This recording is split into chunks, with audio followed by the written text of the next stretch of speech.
আপনার সব জানা আছে।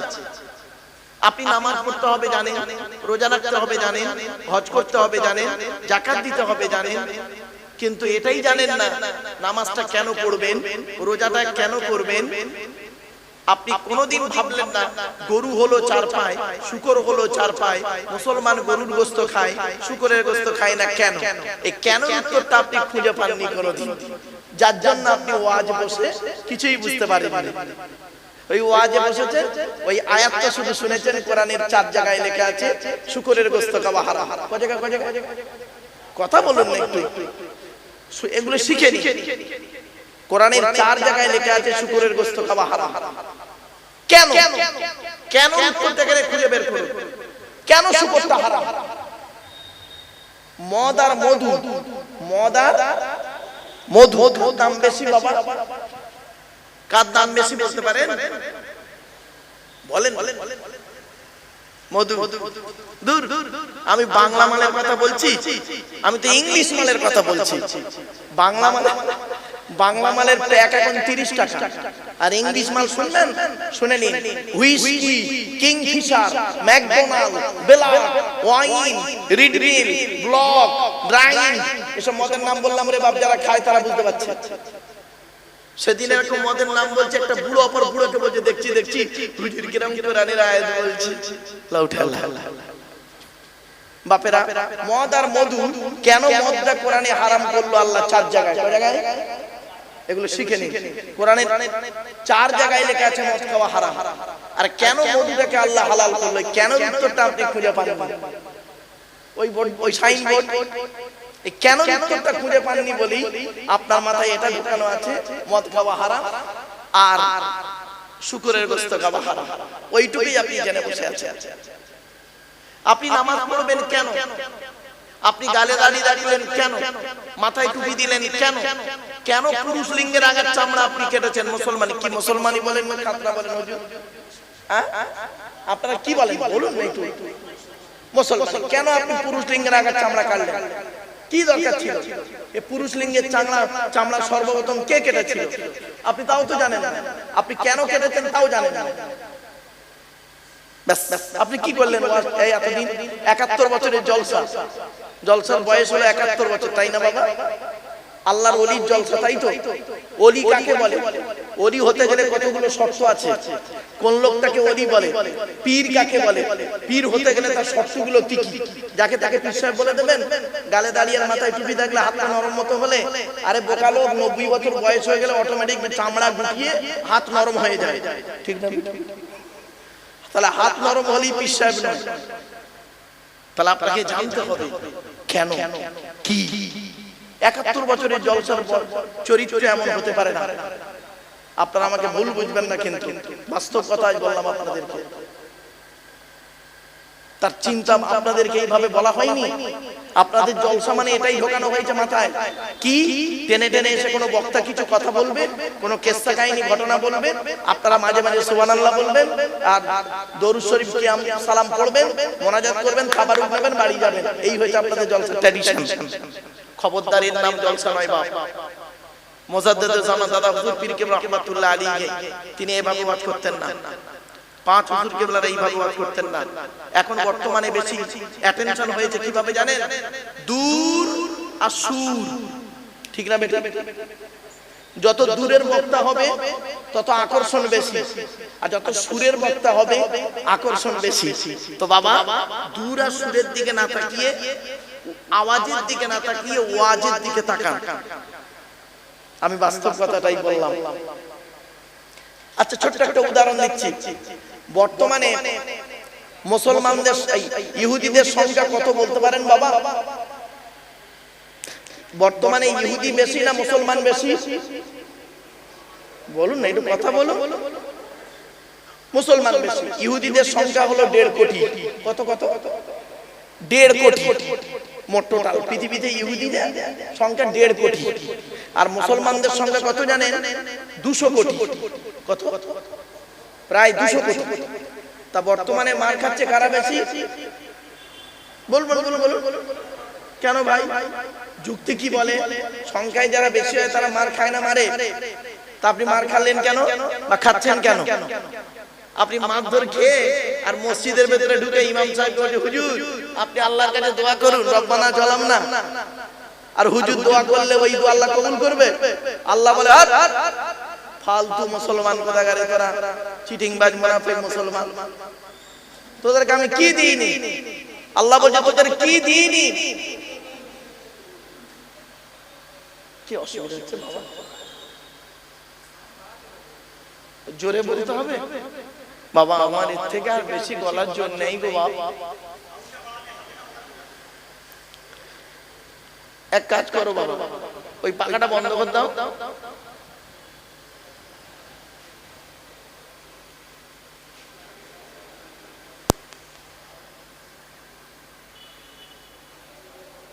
বন্ধ হতেছে? চুপচাপ, কেউ কোনো কথা বলবেন না দয়া করে, আমি হাত জোড়া করে বলছি বাবা। আমার পরবর্তী বক্তা তিনি এসে খুব চিৎকার করে বলবেন, টেনশন নেবেন না। যে কজন বসে আছেন দয়া করে এই কজনে একটু শুনুন। আর আপনাদেরকে আমি আগেই বলেছিলাম একটু সামনের দিকে আসতে, আগে আসতে বলেছিলাম, তাহলে দেখতেন অল্প আওয়াজটাই শোনা যেত কানে। চলো, বর্তমানে ইহুদিদের সংখ্যা কম, মুসলমানদের সংখ্যা বেশি। খাচ্ছে মুসলমান কেন বেশি? শুনে নিন। আল্লাহ বলছেন তোদেরকে আমি কি দিইনি মুসলমান? তোদেরকে দিয়েছিলাম চলার জীবন একটা কোরআন কিতাব দিয়েছিলাম। তোদের এই কোরআনে দিয়েছিলাম পরমাণু বোমা। এই কোরআনে রয়েছে পরমাণু বোমা। এই কোরআন থেকে বের করলেন মিসাইল। এই কোরআন থেকে প্লেন বেরোলো। এই কোরআন থেকে বেরোলো আধার কার্ড করতে গেলে দুটো জিনিস লাগে, চোখের রেটিনা আর ফিঙ্গারপ্রিন্ট। এই কোরআনে লেখা আছে ১৫০০ বছর আগে। আপনাদের তো আমরা বলিনি, আপনারা তো সব শোনেননি, জানেননি। এই কোরআন থেকে বেরোলো ব্রেনের। এই কোরআন থেকে বেরোলো হার্টের ডাক্তার। এই কোরআন থেকে বেরোলো রক্তের ব্লাডের ডাক্তার। এই ব্রেন থেকে, এই কোরআন থেকে বেরোলো কিডনির ডাক্তার। এই কোরআন থেকে বেরোলো টোটাল বডির ডাক্তার, মেডিসিনের ডাক্তার। এই কোরআন থেকে বেরোলো কি ভৌত বিজ্ঞান, জীবন বিজ্ঞান সবই বেরোলো। এই কোরআন থেকে বেরোলো কি আপনার মিসাইল বেরোলো, সবই দেয়া হয়েছিল এই কোরআনে। এই কোরআনে আছে ১০০০ আয়াত হলো বিজ্ঞান ভিত্তিক। জোরে বলুন সুবহানাল্লাহ। আপনি কটা জানেন? ১০০০ আয়াত হলো বিজ্ঞান ভিত্তিক। আপনি তো কোরআন পড়েননি। মুসলমানরা কোরআন পড়ে নেকির আশায়, নেকির আশায়। মুসলমানরা কোরআন পড়ে নেকির আশায়। আল্লাহ নবী বলেছেন, ওই হাদিসটা খুব এরা মুসলমানরা মানে। আল্লাহ নবী বলেছেন মান করা আল কুরআন হরফান ফালাহু আশরু হাসানা। যে ব্যক্তি কোরআন থেকে একটা অক্ষর পড়বে আল্লাহ তাআলা আমলনামায় 10টা নেকি লিখে দেবে। তো এই আশায় এরা কোরআন পড়ে মুসলমানরা। রমজান মাসে পড়ে, শবে বরাতে রাতে পড়ে, আর বাম্মা মরে গেলে পড়ে। আর বৈজ্ঞানিকরা কোরআন পড়ে, ইহুদি খ্রিস্টান নাসারারা কোরআন পড়ে গবেষণার আশায়। কোরআনে আল্লাহ পাক বলেছেন ১০০০ আয়াত হলো বিজ্ঞান ভিত্তিক। এই কোরআনকে নিয়ে গবেষণা করে সব বের করলো। আর তুমি মুসলমান কি করলে? তুমি কোরআনটাকে নিয়ে তেল পড়া, পানি পড়া, ওয়াজ করা, খতম পড়া, তাবিজ পড়া, ঘর বন্ধ করাতে ব্যবহার করলে। তুমি মুসলমান কোরআনটাকে নিয়ে কি করলে? টুপির মারামারি করলে। গোল টুপি, লম্বা টুপি, চেরা জামা, ফাড়া জামা, তবলিগ, ফুরফুরা, বেরেলি, ওয়াহাবি, জামাতি ইসলাম, আহলে হাদিস, বুকে হাত বাঁধা, নাভি নিচে হাত বাঁধা, জোরে আমিন বলা, আস্তে আমিন বলা, 20 রাকাত তারাবি, 8 রাকাত তারাবি। এ ওর বলে কাফের, ওর বলে কাফের। ঠিক না বেটা? তুমি কি করলে? তুমি তো কোরআনের সবচেয়ে বড় বিরোধী ব্যক্তি। তুমি গালে দাড়ি দেখেছো, মাথায় টুপি দিয়েছো। তোমার দাড়ির কোনো দাম আছে? তোমার মাথার টুপির কোনো দাম আছে? তুমি যদি কোরআনকে না আমল করতে পারো? বাস্তব কথা বলছি, শোনো। রোজার ঈদের দিন হযরতে উমর রাদিয়াল্লাহু তাআলা আনহু নাম শুনেছেন? আরে ভাই বলুন না। হযরতে উমর রাদিয়াল্লাহু তাআলা আনহু উনি তখন খলিফা ছিলেন, রাষ্ট্রপতি ছিলেন।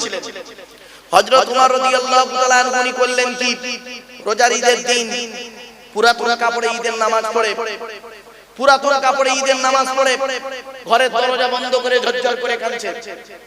ওনার স্ত্রী বলছেন, প্রাণের স্বামী, আজকের এই পবিত্র ঈদের দিনে আপনি পুরাতন জামা কাপড় পরলেন, পরার পরে আপনি কি করলেন? ঘরের দরজা দিয়ে এত কান্না কাঁদছেন কেন?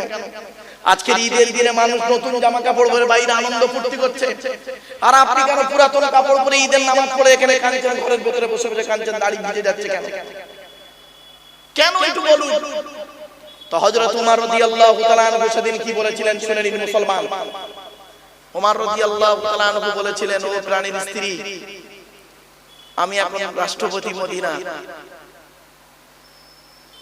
ঈদ তো তাদের জন্য খুশি যাদের এক মাস রোজা আল্লাহর দরবারে কবুল হয়েছে। আমি এক মাস রোজা করেছি, আমার প্রত্যেকটা রোজা আল্লাহর দরবারে কবুল হয়েছে কিনা আমি গ্যারান্টি দিতে পারবো না, তাই আমি কাঁদছি ঈদের দিনে। আর আপনি কি করেছেন? রোজাই রাখেন, রোজাই রাখেন, নামাজই পড়েন।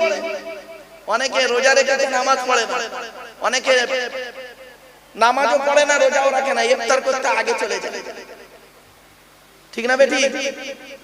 ইফতার করতে গেছে মুসলমান।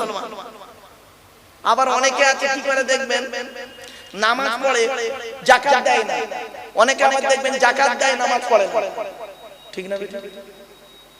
আল্লাহ বলল তোরা তো চিটিংবাজ মুসলমান, তোদের মুসলমান বলাটাই অপরাধ। আপনি কি ভাবেন আপনি মুসলিম? কে বললো আপনাকে মুসলমান? আপনাকে মুসলমান বললো কে? কোরআন আপনাকে মুসলমান বলেছে? এত সোজা নয়। নবী বলেছেন আপনাকে মুসলমান, এত সোজা নয়। মুসলিম হতে গেলে তার যা যা শর্তগুলো আপনার মধ্যে আছে, আপনার মধ্যে নেই তো। আপনার বডির মধ্যে শুধু গালে দাঁড়িয়ে আছে, মাথায় টুপি আছে, গোল পিরান করে আছে, আল্লাহ ইলাহা ইল্লাল্লাহ মুহাম্মাদুর রাসূলুল্লাহ বলে, এইটুকুই তো বলেন, আর কিছু তো জানেন না। আপনি কোথায় আছেন বাপ?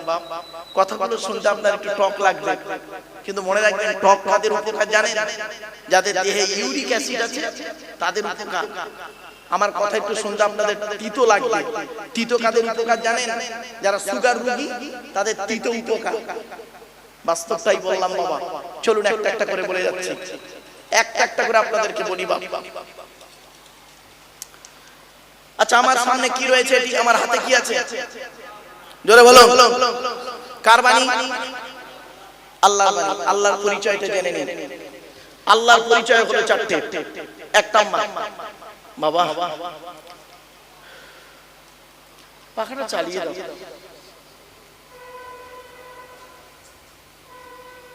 আমার মনে হয় বাবা কিয়ামতের মাঠে দুহাত উপরে সূর্য আসবে না? শুনেছেন তো? এই আলোটার এত তাপ ভাষায় বলা যায় না। আপনারা এইভাবে জলসা দেবেন না বাপ, এটা জলসার নিয়ম নয়। যাই হোক, আপনারা তো আবেগী মানুষ, চলো। আল্লাহর পরিচয় হলো চারটে। কটা বাবা? একদম শর্ট শর্ট কথাগুলো শুনে নিন। আচ্ছা বাবা, টেনে টেনে বলছি না বলে অসুবিধা হচ্ছে আপনাদের? টেনে টেনে বলছি না বলে থাক, ছেড়ে দাও। আল্লাহর পরিচয় হলো চারটে। কি কি? এক নাম্বার, আল্লাহ বললেন কুল, নবী তুমি বলো, হুয়াল্লাহু আহাদ, সে আল্লাহ হলেন একক। দুই নাম্বার, আল্লাহুস সামাদ, আল্লাহ হলেন অমুখপেক্ষী। আল্লাহ কারোর মুখপেক্ষী নয়, সারা পৃথিবী তার মুখপেক্ষী, ঠিক না বেঠিক বলো? আমার কথা বুঝতে পারছেন আপনারা? বুঝতে পারলেই ওয়াজ যথেষ্ট, বুঝতে না পারলে ওয়াজ বেকার। তিন নাম্বার, লাম ইয়ালিদ ওয়া লাম ইউলাদ, আল্লাহ কাউকে জন্ম দেয়নি, আল্লাহকেও কেউ জন্ম দেয়নি। চার নাম্বার, ওয়া লাম ইয়াকুল লাহু কুফুয়ান আহাদ, আল্লাহর সমকক্ষ কেউই নেই। এই হলো আল্লাহর চারটি পরিচয়, টোটাল কোরআনে আছে। কেউ যদি আপনাকে বলে আল্লাহর পরিচয় কটা, এই চারটি বলে রাখবেন, শুনে রাখুন। এবার আসছি, আল্লাহ যুগে যুগে নবী রাসূল পাঠিয়েছেন। আল্লাহ যুগে যুগে নবী রাসূল পাঠিয়েছেন, কিতাব পাঠিয়েছেন। পৃথিবীতে নবী এসেছেন কটা শুনে নিন? 1,24,000। কত? মাথায় রাখুন। রাসূল এসেছে কটা? 313 অথবা 315টা। এবার আসছি, কিতাব এসেছে কটা? কিতাব 104টা। কত কত কত? 104। এগুলো মনে রাখুন। 100টা হলো সহিফা, ছোট ছোট চিরকুট। 100টা কিতাব কার উপরে কটা এসেছে শুনে নিন? আদম নবীর উপরে এসেছে 10টা, ইব্রাহিম নবীর উপরে এসেছে 10টা। কত হলো? 20টা। ইদ্রিস নবীর উপরে এসেছে 30টা। কত হলো? 50টা। আর শীষ নবীর উপরে এসেছে 50টা। কত হলো? 100। এবার আসছি 101 নাম্বার কিতাবের নাম কি? কিতাবটার নাম হলো তাওরাত। নবীটার নাম হলো মুসা নবী। কিতাবটি এসেছে হিব্রু ভাষায়। কিতাবটি এসেছে 40 দিন ধরে। কিতাবটি হলো 1000 পারা বা খণ্ড বিশিষ্ট। কত পারা? 1000। এগুলো মনে রাখুন, 1000 পারা বা খণ্ড বিশিষ্ট। কিতাবটি এসেছে রমজান মাসের 6 তারিখ আল্লাহ নাযিল করেছে। 102 নাম্বার কিতাবের নাম কি? কিতাবটার নাম হলো জবুর। নবীটার নাম হলো দাউদ নবী, সুলাইমান নবীর বাপ দাউদ নবী। কিতাবটা হলো 150 পারা বা খণ্ড বিশিষ্ট। কিতাবটি হলো গ্রিক ভাষায়। কিতাবটি এসেছে রমজান মাসের 8 তারিখ আল্লাহ নাযিল করেছে। 103 নাম্বার কিতাবের নাম কি? কিতাবটার নাম হলো ইনজিল।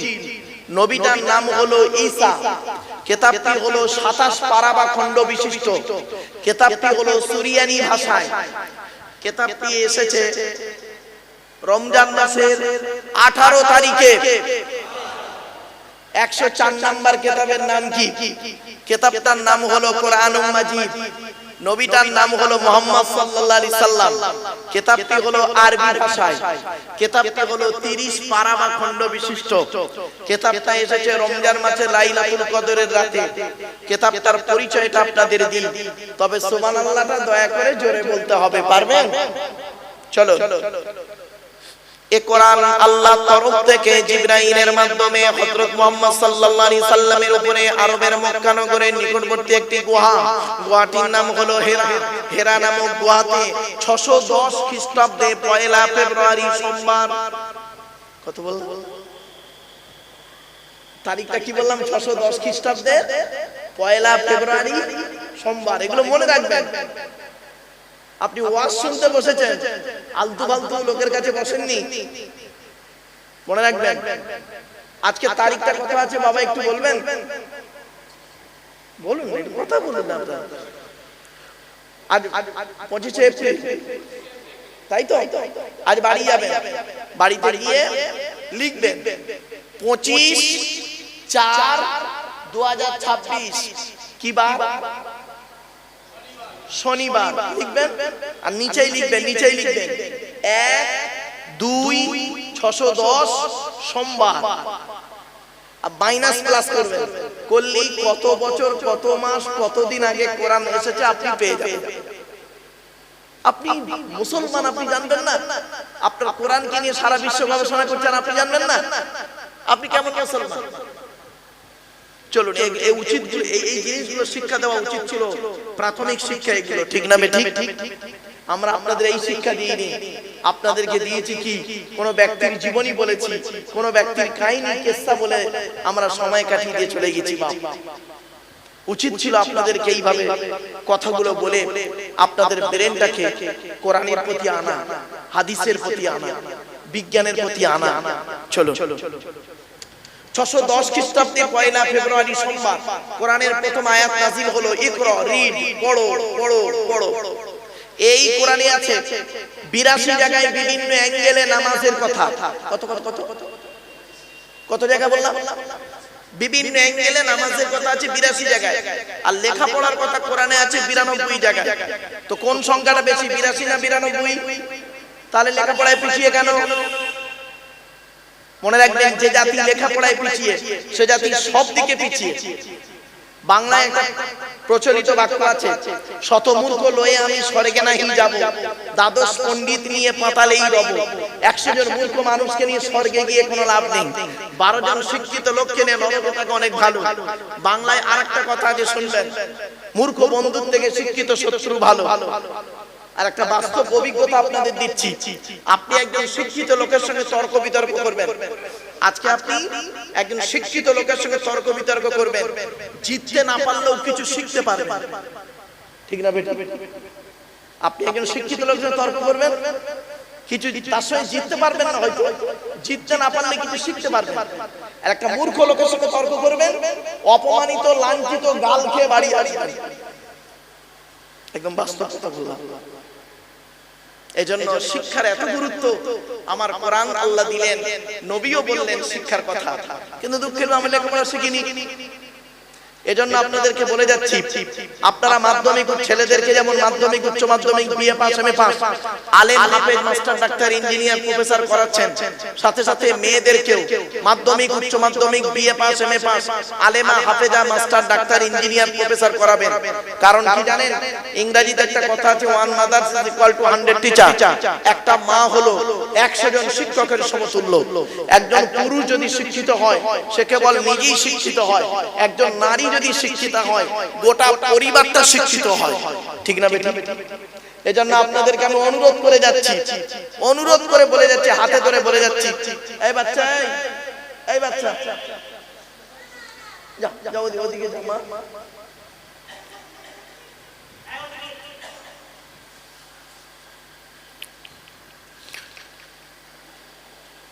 চুপ করে বস, চুপ করে বস, আচ্ছা বস বস, চলে প্লিজ অ্যাটেনশন এদিকে বাবা। এজন্য অনুরোধ করে আপনাদের বলে যাচ্ছি, ছেলেকে ধনী না বানিয়ে জ্ঞানী বানিয়ে যান, ছেলেকে ধনী না বানিয়ে জ্ঞানী বানিয়ে যান।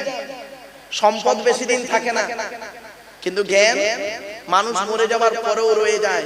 যারা শুধু মরে নাহি দেয় প্রাণ, তাদের তবু কোনোদিন করেনি সম্মান। আল্লাহ রাসূল ১৫০০ বছর আগে কথাটা বলে গিয়েছিলেন, কিন্তু আমরা সেটাকে গুরুত্ব দিলাম না, গুরুত্ব দিলাম না। আমরা লেখাপড়ার প্রতি গুরুত্ব দিলাম। রাগ করবেন না, কেউ রেগে যাবেন না বাবা, বাস্তবটাই বলছি। কোরআনের প্রথম ভাষা ছিল ইকরা, রিড, পড়ো পড়ো পড়ো। আর আমাদের প্রথম বাক্য কি জানেন?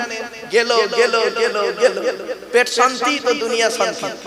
অনেক মুসলমানের বাড়িতে আজকে গিয়ে দেখবেন সানসেট গুলোতে বড় বড় কিতাব কেনা আছে, ছেলে আমার মাস্টার ডাক্তার ইঞ্জিনিয়ার প্রফেসর হবে, কোর্টে জজ হবে, বড় আলেম হবে। আর অনেক মুসলমানের বাড়িতে গিয়ে দেখবেন সানসেট গুলোতে বিশাল বড় বড় তরকারির হাঁড়ি আছে, মাল বগরাইতে বেরোবে, উনি ওইটা রেখে দিয়েছে। বাবা, হাঁড়ি দিয়ে ঘর ভর্তি না করে কিতাব দিয়ে ঘর ভর্তি করুন, এই অনুরোধটুকু বলে গেলাম। কথাটা শুনতে হয়তো সাময়িক খারাপ লাগবে, অতি বাস্তব কথা বললাম বাপ। শিক্ষা যদি থাকে, যে জাতির মধ্যে শিক্ষায় যে জাতি উন্নত, সেই জাতি সব থেকে উন্নত। সারা পৃথিবী তারা ছড়িয়ে ঘোরাবে শিক্ষা দীক্ষা গবেষণা টেকনোলজিতে যারা আগিয়ে। কিন্তু কোরআন থেকে এই সব গবেষণা করে বের হলো, আমরা এটাকে গবেষণা করে বের করলাম না, আমরা এটাকে শুধু ব্যবহার করলাম, ওই কাজে ব্যবহার করলাম। আর যারা ব্যবহার করার কাজ তারা ঠিক ব্যবহার করে গেল। দেখবেন এই কোরআনে আছে ২৫০ রকমের হারাম। কত কত ২৫০ রকমের হারাম আর ২৫০ রকমের হালাল। আপনি কটা হারাম জানেন? ওই সুদ খাওয়া, মদ খাওয়া, ঘুষ খাওয়া, বিয়ের পণ নেওয়া, নারী নির্যাতন করা, জমি দান চুরি করা, উট মেরে কারেন্ট নেওয়া, আর জানেন না ২৫০ রকমের হারাম আছে এই কোরআনে। আজ কয়েক কটা হারাম আপনাদেরকে তুলে ধরবো, রাগ করবেন না, একটু ধৈর্যের পরিচয় দিন। সবে একটা একটা করে পরিচয় দিচ্ছি তো। এবারে আসছি, আল্লাহ বলছেন বান্দা তোর দেহের মধ্যে আমি ৪টে জিনিস দিয়েছি গুরুত্বপূর্ণ। আমাদের দেহের মধ্যে প্রত্যেকের, নারী পুরুষ হিন্দু মুসলিম কোনো ডিভাইডেড নেই, আমাদের দেহের মধ্যে আল্লাহ ৪টে জিনিস দিয়েছে খুব গুরুত্বপূর্ণ। বাপ, আজকের বাড়ি থেকে আপনি আপনার দেহের এই ৪টে জিনিসকে যত্ন করবেন, সব সময় যত্ন করবেন। ৪টের একটা খারাপ হলে আপনি মারা যাবেন, আর ৪টে একসঙ্গে যদি খারাপ হয়ে যায় সঙ্গে সঙ্গে মারা যাবেন। এক নাম্বার কি জানেন? ব্রেন। আল্লাহ বলে তোর ব্রেন দিয়েছি, ভালো চিন্তা করবি, লোকের গোঁজা মারা চিন্তা করিস না, ভালো চিন্তা করবি। তোর ব্রেন দিয়েছি, আমার কোরআনকে নিয়ে গবেষণা করবি, চিন্তা ভাবনা করবি। আমার কোরআনকে নিয়ে কি করবি? গবেষণা চিন্তা ভাবনা করবি। তাহলে দেখবি দুনিয়াতেও শান্তি সম্মান পাবি, আমি মেধা শক্তি তোর বাড়িয়ে দেবো। জোরে বলো।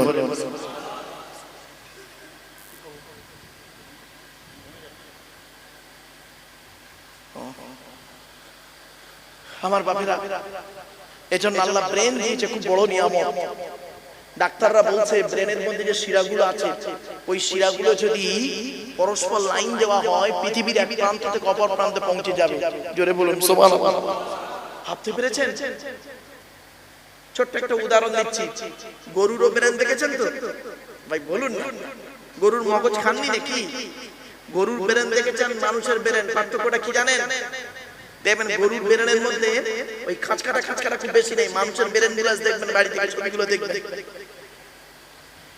কয়েলের তারগুলো যত বেশি তার মেধা শক্তি তত বেশি, এবং সেই প্রাণী মেধা শক্তি বেশি তত। কোথায় আছেন আপনি? আল্লাহ কোরআনে জানিয়ে দিল, নবীজি ১৫০০ বছর আগে বলে দিলেন। মুসলমানরা এগুলো নিয়ে গবেষণা করে, মৌলবীরা বেশিরভাগ মৌলবী এইসব নিয়ে গবেষণা করে। ও গোল টুপি না লম্বা টুপি, গোল জামা না ছেঁড়া জামা, এইসব নিয়ে মারামারি করছে। চলো, ১ নাম্বার হলো ব্রেন। ২ নাম্বার আল্লাহ বলছেন হার্ট। এই হার্টটা দিয়েছে, খুব যত্ন করবি। এটা যদি ব্লক হয়ে যায় ৭২ ঘন্টার মধ্যে ব্যাটা শেষ হয়ে যাবে। ৩ নাম্বার হলো খুব ইম্পর্টেন্ট, লিভার। আল্লাহ বলে তোর দেহের মধ্যে একটা জিনিস দিয়েছিলি লিভার, ওটাকে যত্ন করবি, ওই অর্গানটাকে যত্ন করবি। আর লিভারটাকে খাওয়ার জন্য পৃথিবীতে, লিভারটাকে ঠিক রাখার জন্য পৃথিবীতে আমি অনেক রকমের খাবার তৈরি করেছি। তার মধ্যে একটা খাবার হলো পেঁপে। কি বললাম বাবা? পেঁপে। যারা ডাক্তার ভাইরা আছেন তারা খুব ভালো জানে, যাদের লিভারের প্রবলেম দেখবেন তাদেরকে বেশি পেঁপে খেতে বলেন। কেন? আল্লাহ পেঁপে ওই খাবারটার মধ্যে এমন একটা নিয়ামত দিয়েছে, ও লিভারটাকে ঠিক রাখে। আপনি কোথায় আছেন? এই কোরআন হাদিস থেকে বেরোবেন, আপনি তো বের করতে পারলেন না।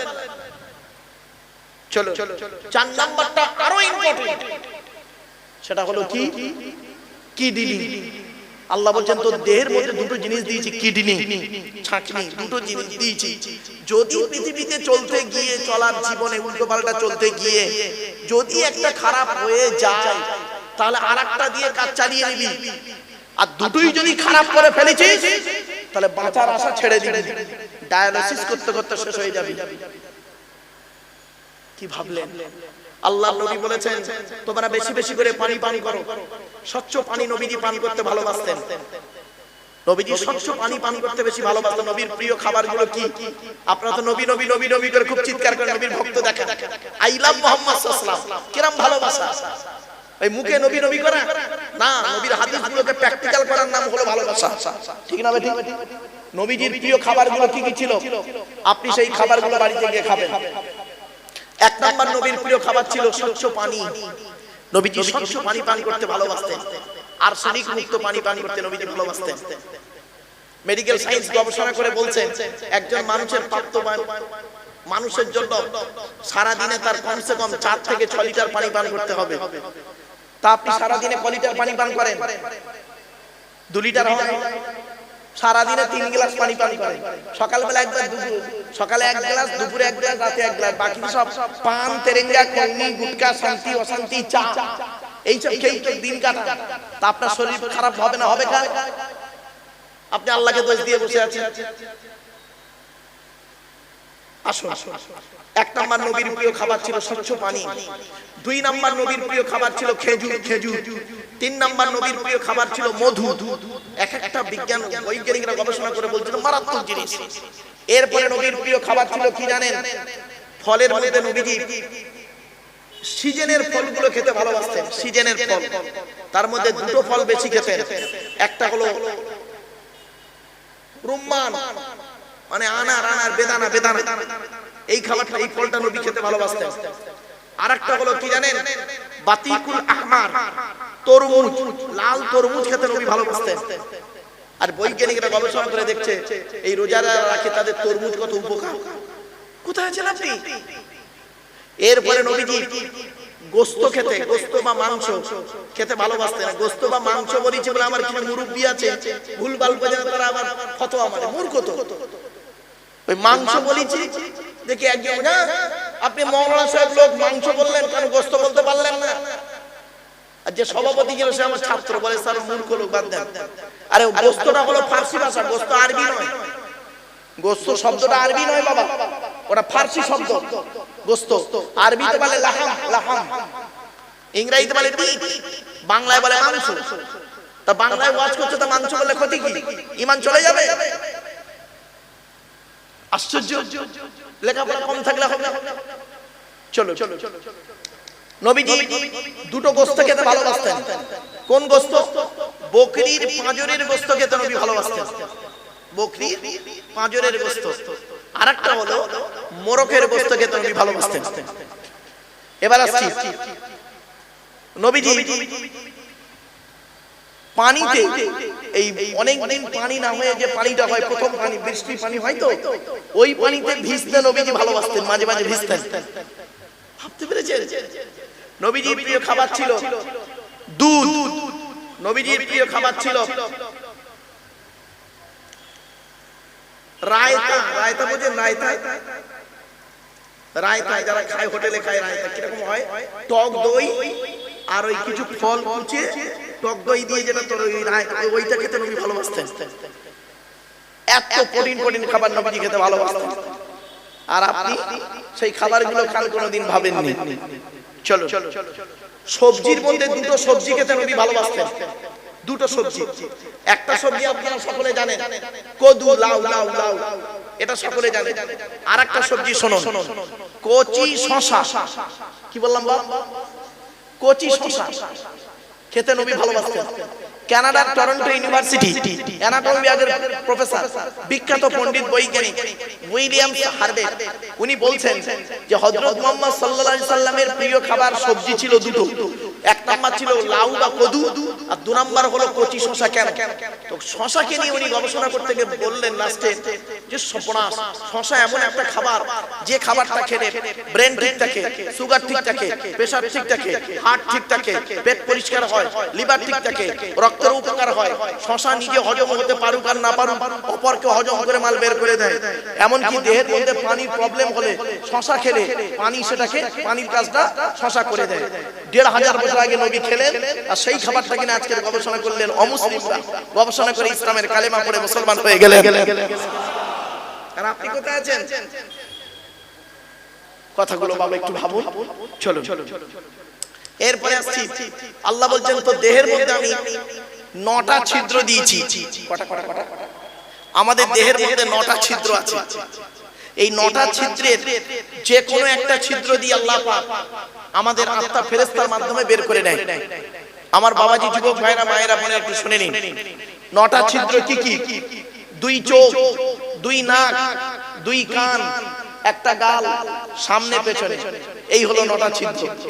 আপনাদের এলাকায় অনেক মানুষ মারা গেছে, কি নারী কি পুরুষ, গিয়ে দেখবেন, কি হিন্দু কি মুসলিম, লোকটা মরে গেছে, গিয়ে দেখবেন লোকটা মরে গেছে, পেশাব ফিরে ফেলেছে, বুঝে নেবেন আল্লাহ আত্মাটা ওর পেশাবের রাস্তা দিয়ে বের করেছে।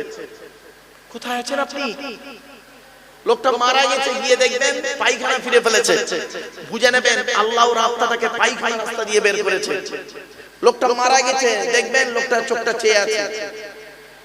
লোকটা মারা গেছে, গালটা হাঁ করে আছে। লোকটা মারা গেছে, ঘাটটা বেঁকে আছে, হাতটা খিচে আছে। আবার দেখবেন লোকটা মারা গেছে, দেখলে মনে হবে লোকটা ঘুমিয়ে আছে। কিভাবে মরতে চান? ঈমান নিয়ে যদি সততার সঙ্গে মৃত্যুবরণ করতে চান, তাহলে বাবা এই কোরআন হাদিস ইজমা কিয়াসের কিছু কথাগুলো শুনে প্র্যাকটিক্যাল করে, অর্থাৎ আমল করে বাড়ি যান। চলো, আপনাদের এলাকায় কোনো মানুষ মারা গেলে সর্বপ্রথম আপনারা তাকে কি করেন? মুসলমানরা আমরা তাকে কি করি? গোসল দিয়ে, কাফন পরিয়ে, জানাজা পড়িয়ে, মাটি দিয়ে চলে আসি, তাই তো নাকি? আচ্ছা, 20 দিন পরে কোনদিন কবরের দুটো বাঁশ সরিয়ে দেখেছেন কেমন আছে? দেখেন, একবার দেখবেন, চিন্তা ভাবনা পাল্টে যাবে। কি হয় জানেন? মানুষকে মাটি দিয়ে আসার পর সর্বপ্রথম দেহের যে অঙ্গটা পচন ধরে, তার নাম হলো না। এজন্য মানব দেহ যখন গরম হয়, সর্বপ্রথম ঘামে এই না। 6 থেকে 8 দিন পর, 6 থেকে 8 দিনের মধ্যে মাথার চুলগুলো, গায়ের লোমগুলো, হাতের নখগুলো খসে খসে পড়ে যায়। 10 থেকে 12 দিন পর ব্রেনটা পচে গিয়ে নাক দিয়ে, কান দিয়ে, গাল দিয়ে গলাতে থাকে। 18 থেকে 20 দিন পর পেটটা ফেটে যায়, পোকায় তৈরি হয়। 2 মাস পর চামড়া মাংস পোকায় খেয়ে নেয়। 2 বছর পর দেহের সমস্ত হাড়গুলো মাটি খেয়ে নেয়, কয়েক কটা হাত ছাড়া। কোথায় গেল ও সুন্দরী নারীরা, ও সুন্দর যুবকেরা, কোথায় গেল তোমাদের সুন্দর দেহ? মাটিরই দেহ মাটি হবে, পুড়ে হবে ছাই। এ দেহ পচা দেহ, গরব কিসের ভাই? বাড়ি থেকে একটু ভাববেন কথাগুলো। এই ভাবনাটাই আমাদের মধ্যে নেই, তাই ওয়াজের প্রতি আমাদের কোনো গুরুত্বই নেই।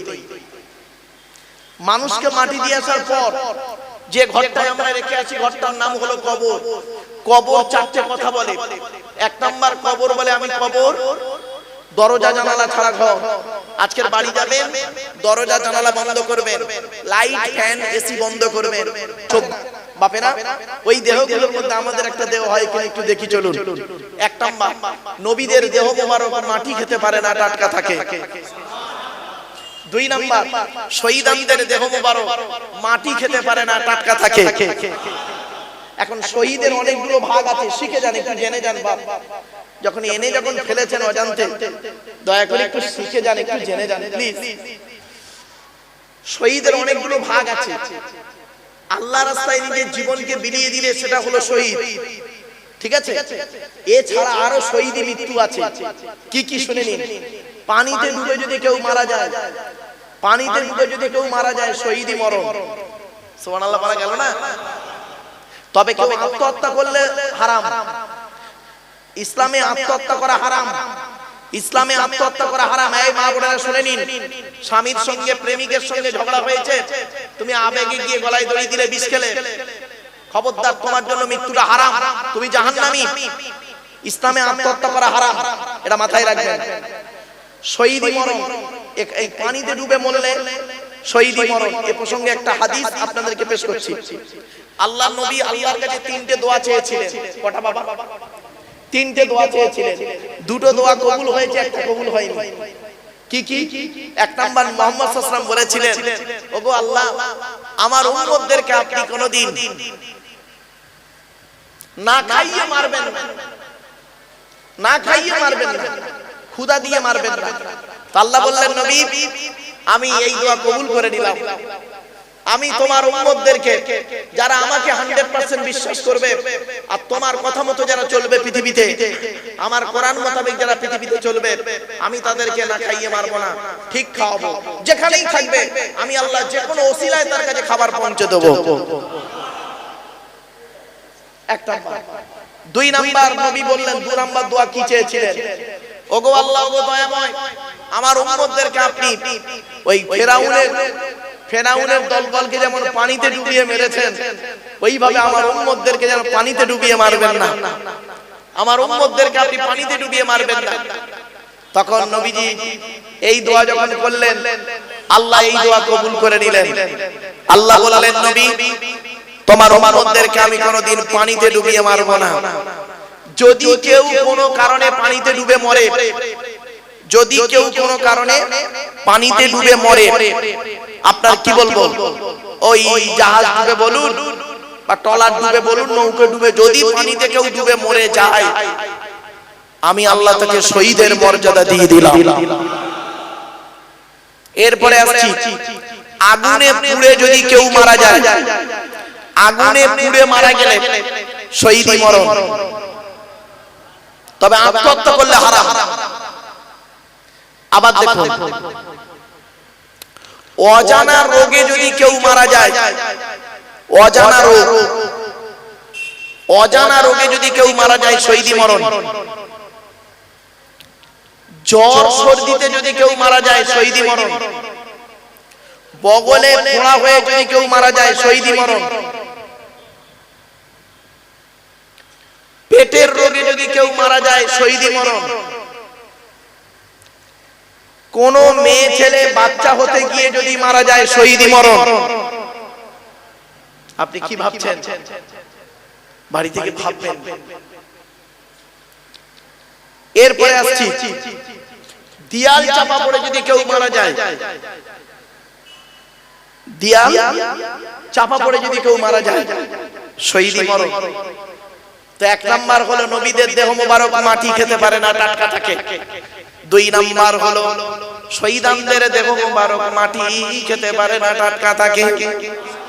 তিন নাম্বার হলো, মোকাম্মাল কোরআনী হাফেজের দেহ, মোকাম্মাল কোরআনী হাফেজের দেহ মাটি খেতে পারে না, টাটকা থাকে। এজন্য আপনাদেরকে করজোড়ে বলে যাচ্ছি, বাপ আমার মা বোনরা শুনে নিন, পেট থেকে যদি আল্লাহ একটা সন্তান দেয়, ওই একটা সন্তানকে অন্তত কোরআনে হাফেজ করাবে, কোরআনে হাফেজ করাবেন। হাফেজের মর্যাদা এত বেশি আপনারা জানেন না। বাপেরা শুনে রেখে দিন, কোন হাফেজ সাহেব যদি মারা যায়, কিয়ামতের মাঠে ওই হাফেজ সাহেবের বাপ আর মায়ের মাথায় আল্লাহ নূরের টুপি পরাবে। এজন্য বাবা অনুরোধ করে বলে যাচ্ছি, আপনাদের মাথায় ঢোকানো আছে হাফেজ সাহেব ওলি সাহেব বলে খাওয়াবে কি, খাবে কি? রিজেকের মালিক হলো আল্লাহ। কোরআনে আল্লাহ পাক বলেছেন, পাঁচটা জিনিস বান্দা কারোর বলার ক্ষমতা নেই, আমি আল্লাহই জানি। পৃথিবীর কোনো ব্যাটার বলার ক্ষমতা নাই, 100% আমি আল্লাহ জানি। এক নাম্বার কোরআন বলছে, ইন্নাল্লাহা ইনদাহু ইলমুস সাআ, কিয়ামত কবে হবে বান্দা তোরা কেউ জানিস না, আমি আল্লাহই জানি। তবে কিয়ামতের কিছু নিদর্শন আমি আল্লাহ আমার নবীকে জানিয়ে দিয়েছি। সেই নিদর্শনগুলো দেখেই বুঝতে পেরে যাবি যে এবার পৃথিবী ধ্বংসের দিকে। সেই কিছু নিদর্শন আজ আপনাদের বলবো, দেখে যাবেন না, কেউ বলবো আজকে। দুই নাম্বার আল্লাহ বললেন, ওয়ায়ুনাজ্জিলুল গায়স, কোন মেঘে কতটা কখন পানি বর্ষণ হবে বান্দা তোরা কেউ জানিস না।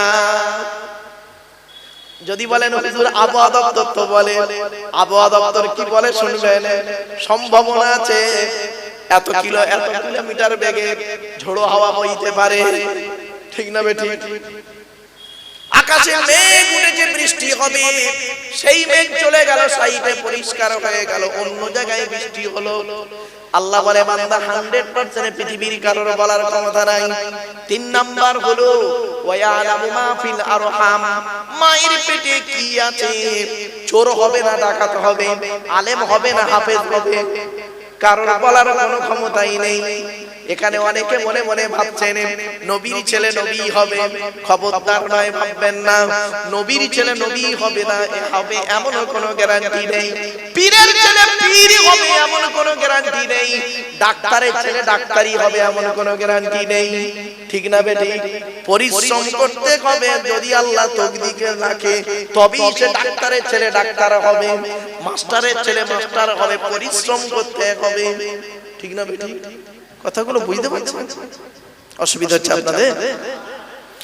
এরপরে 4 নাম্বার হলো ওয়ামা তাদরি নাফসুম মাযা তাকসিবু গাদা, আগামী কাল বান্দা কি খাবার খাবে, কত টাকা উপার্জন করবে, কোথায় খাবে, এ বলার ক্ষমতা কারণ নাই, আমি আল্লাহই জানি তুমি কোথায় খাবে আগামী কাল। অনেকে মনে মনে ভাবছেন, মারুফ ভাই আপনি কি বলছেন, কি বলছেন?